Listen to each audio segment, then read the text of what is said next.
Hi, welcome to this week's episode of Matador Express. I'm Brandon Soliz, sports editor for the Daily Toreador. I'm David Gam, the La Vida editor for the Daily Toreador. Well, David, let's tip things off with men's basketball in the United States, in the United Supermarkets arena, definitely in the United States. In Lubbock, actually, to be more specific, Lubbock, Texas. Anyways, the Red Raiders, they host Incarnate Word for a midweek game.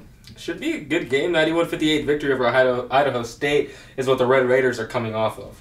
Yeah, it's kind of a homecoming for these guys, especially Coach Chris Beard, who began his coaching career as a graduate assistant at Incarnate Word starting in 1995. Mm-hmm. Also this season, Tech faced North Texas earlier, and Beard was an assistant coach there from 97 to 99. So it's interesting to see, I guess this progression of where Beard has been through these teams that Texas Tech has played. Yeah, in a 4-year span at that, 95 through 99 seasons for Beard with those two teams. And Incarnate Word is the second of 3 teams that the Red Raiders will meet for the first time in the 2016-2017 season. So it's very, I was looking at the records actually, there's no overall really series between the Cardinals and the Red Raiders, which is very interesting. But Coach Beard spoke about the game a little bit.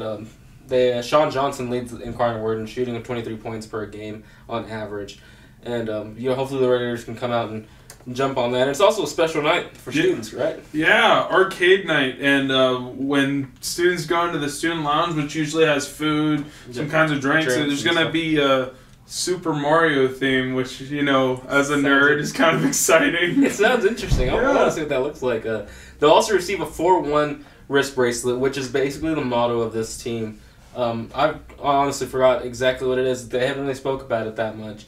I know one of our staff writers actually asked one of the Brandon Francis, the freshman that has to sit out a season for redshirt rules and transfer reasons, I believe, and stuff like that. He said it was for motivation, determination on getting to the tournament again. So it's cool how the team is incorporating it among the fans as well, though, so we can all be behind this 4-1 motto, for the motivation for everybody, not only for the team itself. Exactly, and some also very interesting here.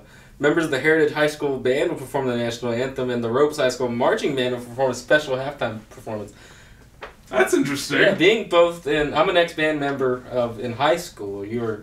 David's currently in the Going Band. Yes. Yeah, you prepare a marching show on a basketball court. That's going to be different. If they do that. So make sure to check out that. Season tickets already surpassed last year's. Yeah, people are excited about this team, and I don't blame them with the new coach. With a lot of these new players, it's an exciting team to watch this year so far. And with a 5-1 record, this is very exciting for them. Yeah, so go out and catch all those students, fans. It looks like it's going to be a pretty interesting night on Wednesday. Yep. Moving on to an end of a season. Actually, we're going to speak about a beginning of one season and then 2 endings this year. We're going to start off, though, with volleyball's end. Winless in Big 12 conference play, not a great season.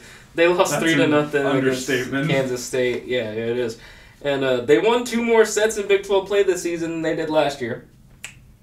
That 2 sets. If you didn't know this, volleyball works in max 5 sets. That's you can first to 3.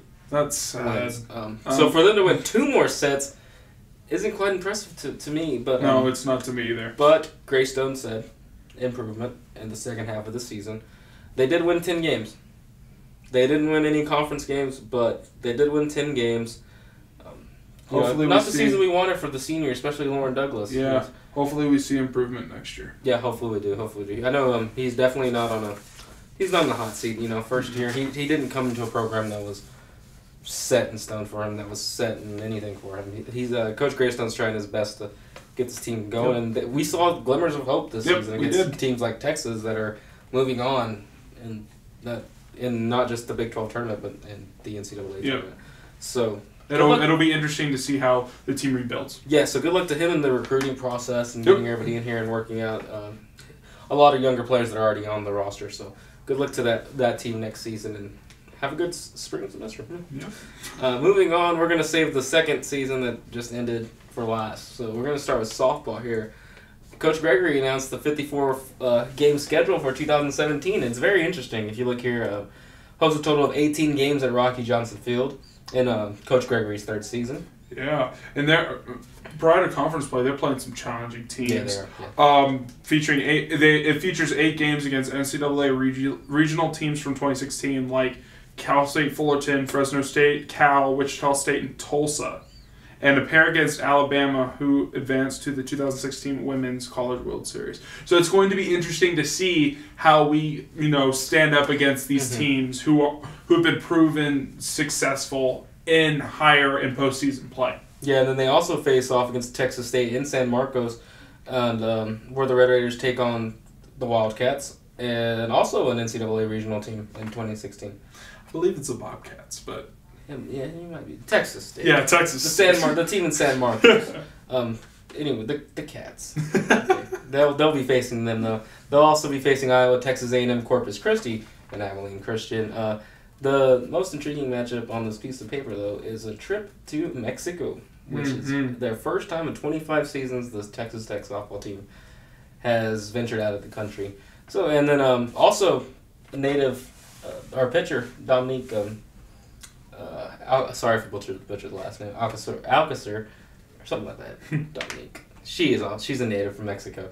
So, good homecoming there. Coach Gregory said she's really excited to be able to, it'll be interesting. Not just hit the road, but hit the air. Yeah, it'll be interesting to see. Like I said, where if the climate affects their play, if these teams affect their play, it'll be fascinating to watch.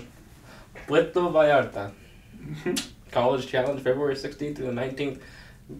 Get for that team. That's exciting. That's exciting. That's a good trip, but you got to go win. You got to win those games. Got to go win. Just like the men's basketball team did in Cancun. They dropped one, but won the rest. So spring's gonna be interesting. It's gonna be a break from the football side of things, but news will still happen. Yeah.